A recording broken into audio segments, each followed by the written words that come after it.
आज साहस अहंकार टकराएंगे, जीत किसकी हो ये तो विषय ही नहीं। ये समर एक ना एक दिन तो होना ही था, अब क्षमादान का भी समय ही नहीं। अब क्षमादान का भी समय ही नहीं।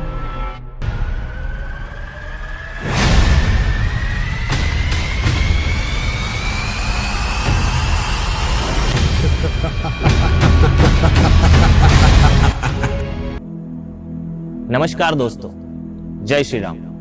मैं रवि शर्मा आप सभी का स्वागत करता हूं आपके अपने YouTube चैनल पोएम पॉइंट पर। दोस्तों, आप सभी जानते हैं कि दशहरा हम सभी अधर्म पर धर्म की विजय, असत्य पर सत्य की विजय, रावण पर श्री राम की विजय के उपलक्ष्य में मनाते आ रहे हैं। आज मैं दशहरा पर्व की अद्भुत वेला पर आपके सम्मुख एक ऐसी घटना लेकर प्रस्तुत हुआ हूं जिसे आप सभी जानते हैं। मैं बात कर रहा हूं राम रावण युद्ध, जो कि मेरी इस कविता का शीर्षक भी है।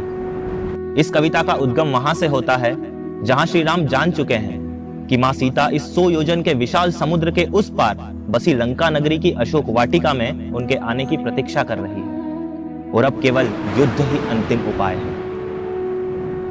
वो समय आ गया जिसको आना ही था, अब समर को कोई टाल सकता नहीं।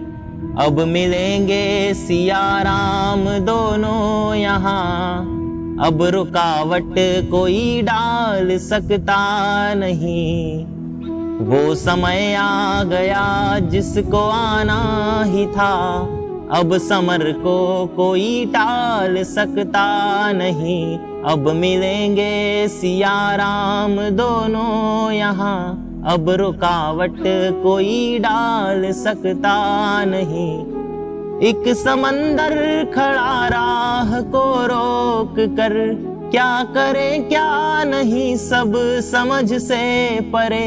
यूं तो क्षण भर में सूख जाए सागर, मगर राम करुणा के सागर ये कैसे करे। राम करुणा के सागर ये कैसे करे।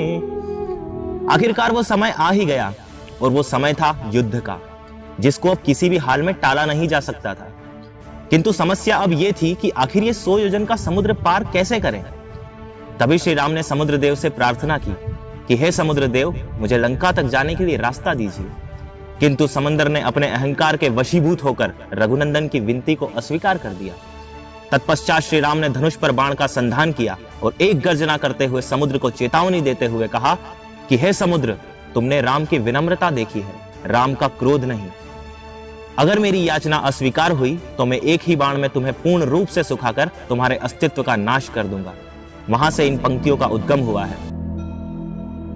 राम के धैर्य का बांध टूटने लगा, ले धनु हाथ में बाण साधा ही था। कि समंदर प्रकट राम के सामने, जो किया क्रोध वो क्रोध आधा ही था। जो किया क्रोध वो क्रोध आधा ही था।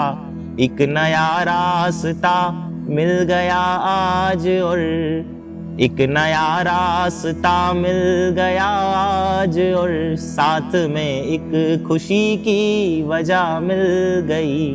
पुल बना आज पानी के ऊपर यहाँ, ये खबर जान लंका पूरी हिल गई। ये खबर जान लंका पूरी हिल गई।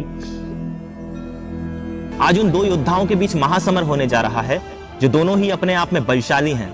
किंतु एक ने धर्म की राह को चुना और दूसरे ने अधर्म के रास्ते को ही अपना सब कुछ मान लिया। उन दोनों योद्धाओं का परिचय मैंने प्रतीकों के माध्यम से देने की कोशिश की।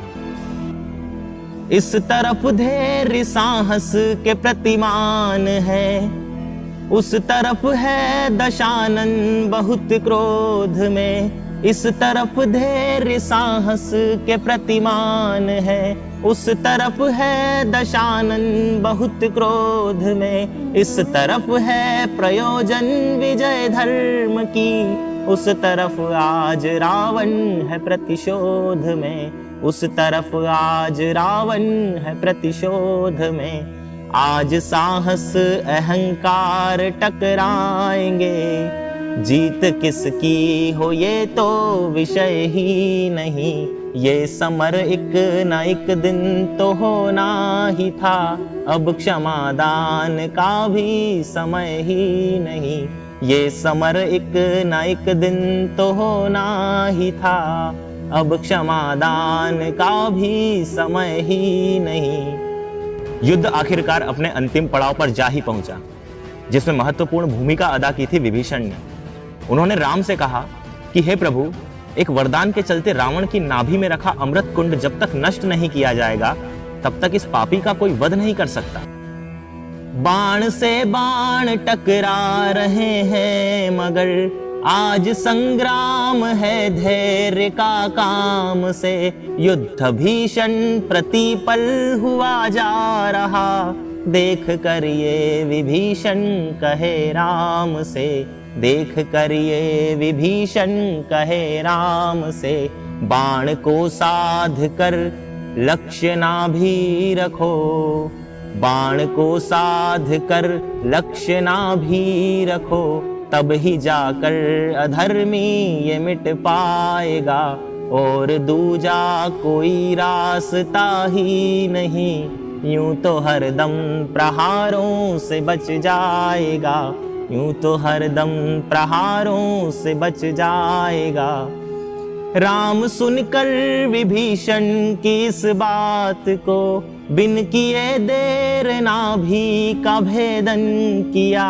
राम सुनकर विभीषण की इस बात को, बिन किए देर नाभि का भेदन किया। अंत पाकर निकट आज रावण ने भी, मुख से अपने हरि नाम वाचन किया। मुख से अपने हरि नाम वाचन किया।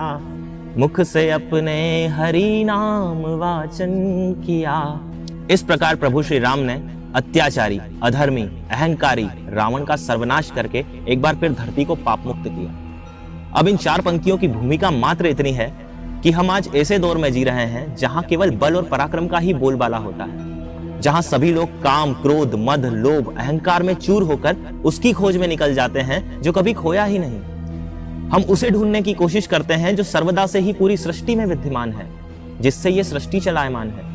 अतः अंतिम इन 4 पंक्तियों को सुनाकर मैं आपसे विदा लेना चाहूंगा। बल से केवल प्रशंसा ही मिलती यहाँ, युद्ध केवल मनोबल से जीते गए। बल से केवल प्रशंसा ही मिलती यहाँ, युद्ध केवल मनोबल से जीते गए। जिसने मन से किया याद श्री राम को, उनको हर जन्म में राम मिलते गए। उनको हर जन्म में राम मिलते गए। खोज उसकी करो जो है खोया हुआ, राम तो सर्वदा मन के ही पास है। काम और क्रोध के बंद कर लो नयन, धैर्य और प्रेम में राम का वास है। धैर्य और प्रेम में राम का वास है। धैर्य और प्रेम में राम का वास है। धन्यवाद मित्रों, आपने इस वीडियो को अंत तक देखा। एक बार फिर से आपको दशहरा पर्व की बहुत बहुत शुभकामनाएं। अगर आपको ये वीडियो पसंद आता है तो लाइक करें, कमेंट करें, शेयर करें। तो मिलते हैं अगले वीडियो में। तब तक के लिए खुश रहिए, मुस्कुराते रहिए।